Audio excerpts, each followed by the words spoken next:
6, a gain of 1. Guys, let's chat about Michigan. It has been a season to forget, and honesty compels us to say changes are probably coming. I'm not sure, but I think Reese Davis just fired a coach. Is that what I heard? I'm pretty sure that's what just happened. Listen, hasn't done well. You've heard the outside noise, continuing to get louder and louder, haven't met expectations, and this is the business we live in. In college sports, when you get paid a lot of money to do a job and you don't perform. Listen, at the end of the day in college football, it's results oriented. They've lost football games this year, and so all signs right now pointing to them potentially making that change.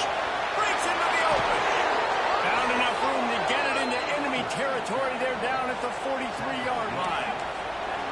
I am impressed with the physicality we're seeing up front by this offensive line. Playing on the road, they knew they wanted to get the run game established, and they are doing just that. They're not just getting 3-4 yards a pop. They are gashing this defense.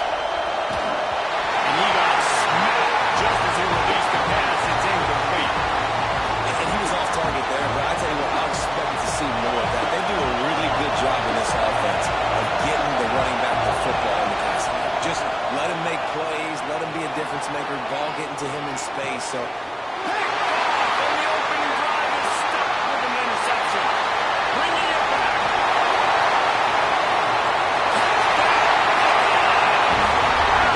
This defense taking one back to life. and this is exactly what you dream about for a defense. Forcing the big turnover, making the pick, and then putting points on the board yourself. Great play by the defense. Getting ready for the extra point after the first score of the game. And the extra point makes it 7-0.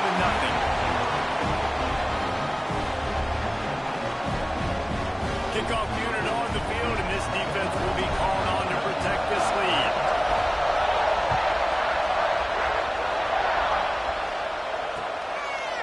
And he's going to bring it out of the end zone. He was looking for some running room, but not much to be found as he stopped at the 18.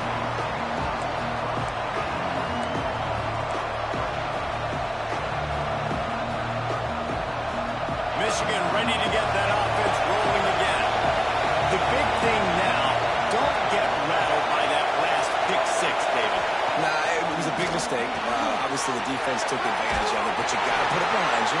Jesse, I'm sure you know a thing or two about throwing a pick six and how to rebound. I believe I've only thrown one in my life, but yes, I do because of that singular instance. I'll say this.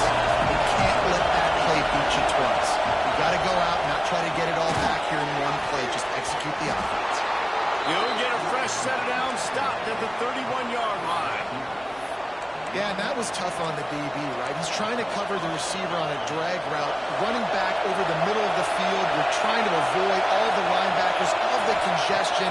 He just couldn't stay with them long enough, and as a result, fresh set of downs for the offense.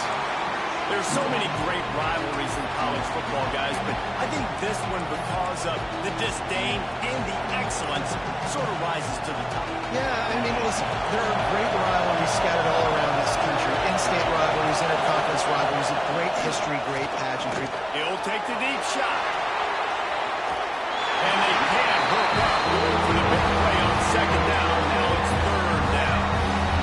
Sometimes it takes quarterbacks a few plays to really get into the rhythm of the game and not force things. I think the quarterback that time was really trying to force the ball to his wide receiver, but against man coverage, there were other guys on that play that were open that could have had a chance. Oh, he's got some space. Defense on skates that time. They finally drag him down at the 42. And the Wolverines are marching down the field. When you're a playmaker like this guy is, your coaches are going to dial up plays intended for you, especially on third down. That's what you saw in that last play. There was no question where the quarterback was going with that football. All week long, they decided on the biggest downs of this game, we're going to target our best player, and we're going to make sure that he gets looks. It doesn't matter what the coverage is, and you saw it right there on that.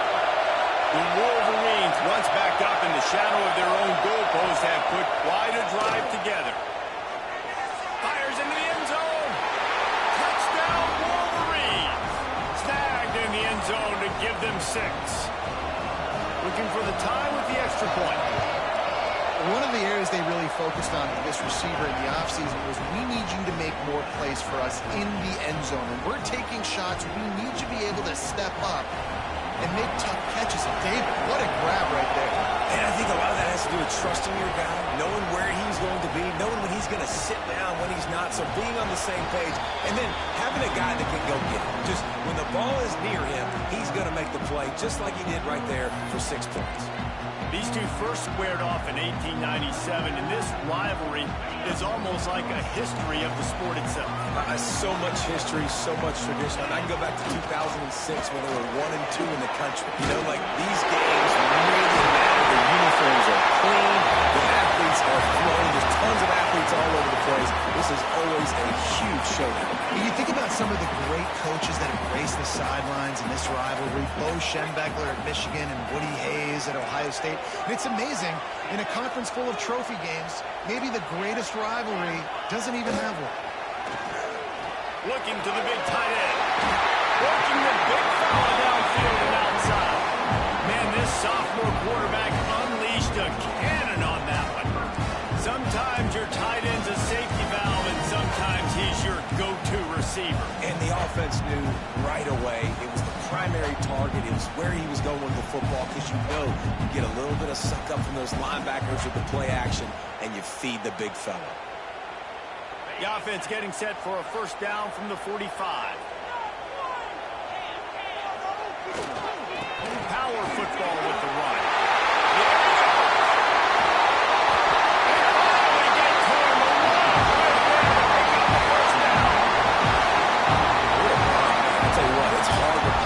It's hard to get 3, 4, 5, 6 yards a lot of times. But when you got backs like this who can make huge plays with the speed, getting out in the open field, can take it the distance on every play, defenses are scared out of their mind. Well, it's incomplete, and this sophomore quarterback usually makes that throw every time.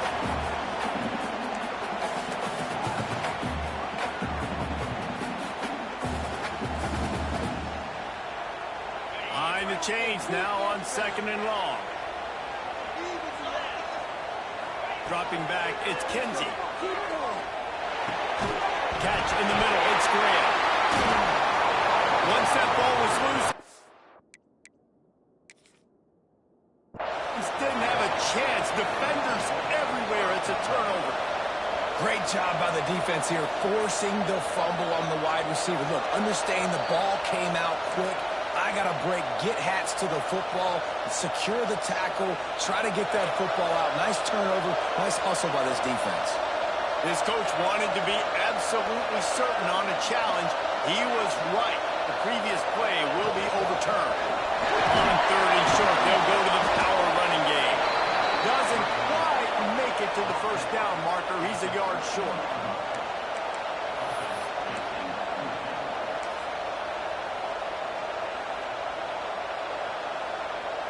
They'll try to salvage a field goal on this drive.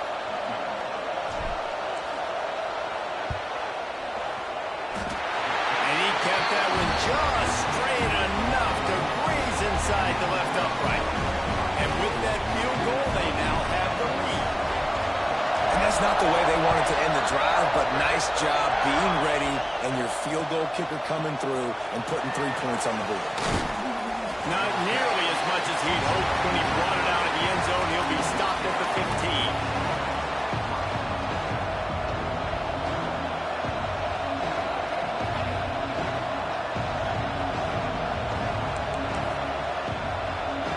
His drive will open from the 15. They'll try the run. Shakes off the defender. And they're able to force him out of bounds after a short pickup. And you want to run the football. That's okay. You'll take some of these. But if they start to add up down the road, obviously, you might want to think about airing it out.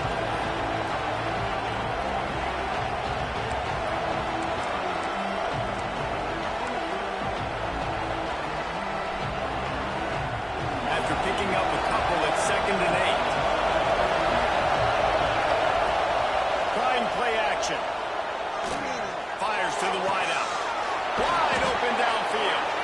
That's the kind of play that can really get you going as they get it out to the 36. Making great decisions. That's what all of the legendary Michigan quarterbacks have done. John Navarre, Elvis Grbac, and the guy I can't remember drafted in the 6th round by the Patriots.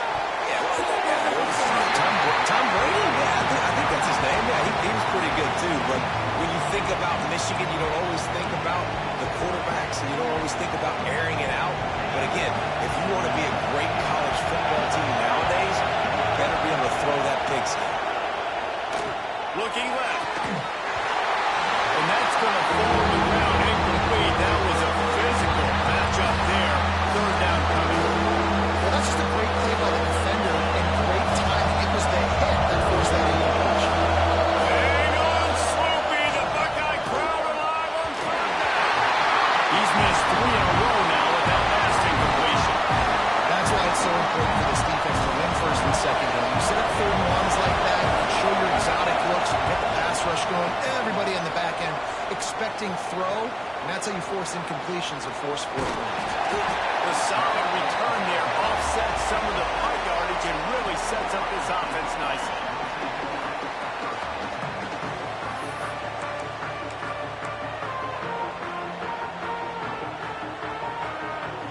They'll try to put a drive together starting from the 36. On the ground, it's Jackson. He is going nowhere. Stop at the line of scrimmage.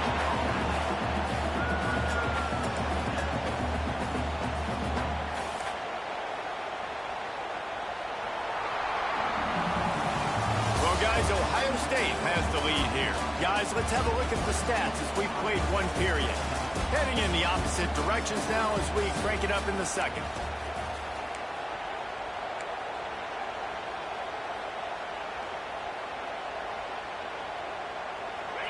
Went to the running game on first down. Now here they come again. Looking downfield, it's Kinsey. A quick tackle made, but he's got ready for the first down.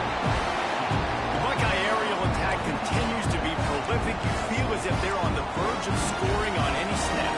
And it's such a good blend between such great offensive talent year after year after year that you see go to the draft, but also great play calling, great play design. They've always got it working, and you know this offense. Throws on the Jets. They'll take it to the house. He got loose. Touchdown, Ohio State. Quarterback's ability to read the field is huge, and also the anticipation, the time to be able to throw the football, Jesse, and hit a guy in stride so he can get run after the catch and get in the end zone. That was a nice job by the quarterback. Yeah, it's critical, David. Listen, a lot of times touchdown passes aren't thrown into the end zone. You've got to read the coverage, hit the open guy, and let him do the rest. Kickoff unit on the field, and this defense will be called on to protect this lead.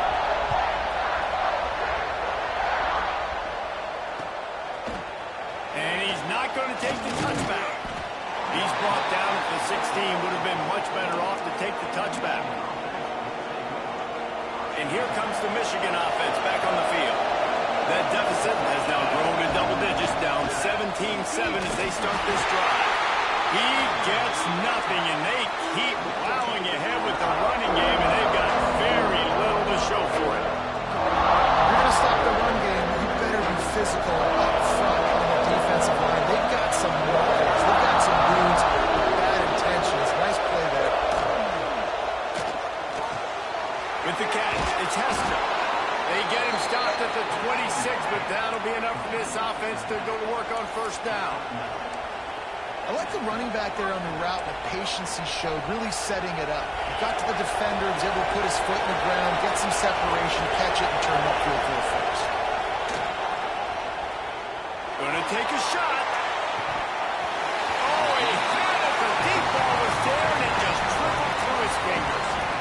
Well, you make big plays for your quarterback in the game. You catch a touchdown pass, he's going to look your way again, often, downfield like they did right there, but give the defense credit, forcing an incompletion.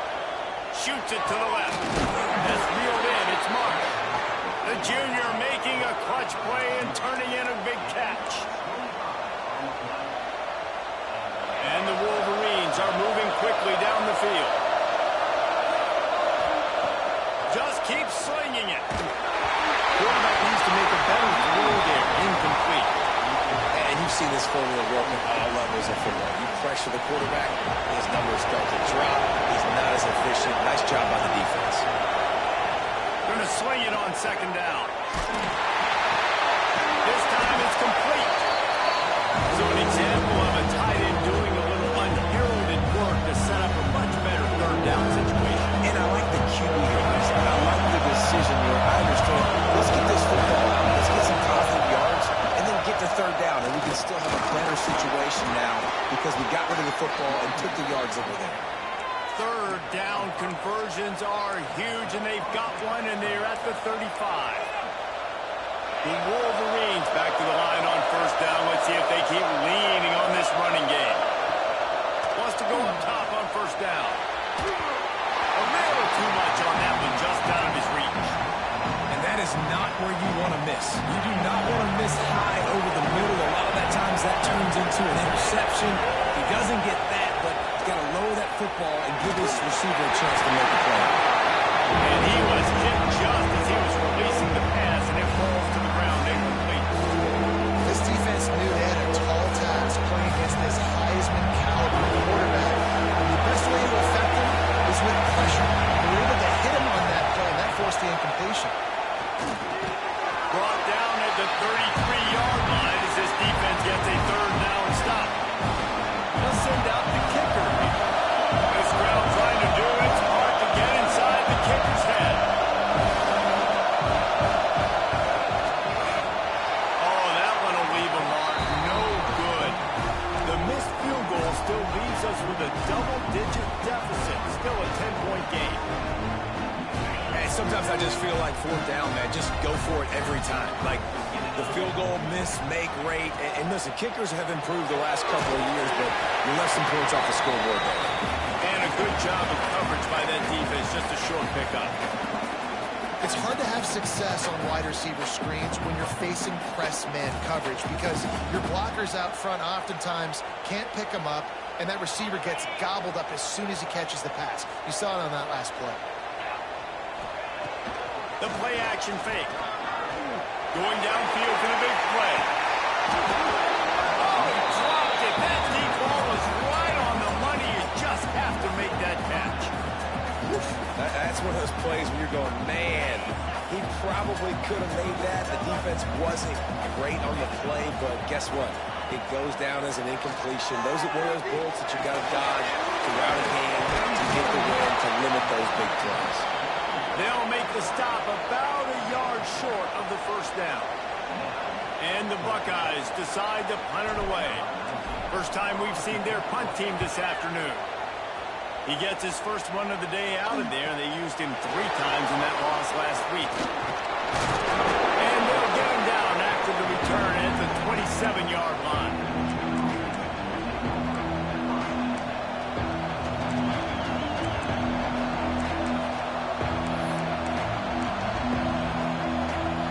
No reason to be in a big rush. They have some time here late in the half. The give to the tailback. How about this sophomore stopping him short of the first down line? It's definitely too early to panic, but there's some bad feelings going on for this offense right now. You're way down on the scoreboard. I know we're still in the first half, but after that last play, it's pretty obvious. You can't run the ball. You're becoming a one-dimensional offense at a time when you need to be able to score some points. So either get it done through the air or you've got to be more physical up front. Now, you've seen the evolution of these slot receivers. They're just matchup nightmares. They're hard to get your hand on. A lot of times, they're off the football. You can't jam them. These guys are so productive, and offenses really feature their best players most time in those slot positions. Now across the 50,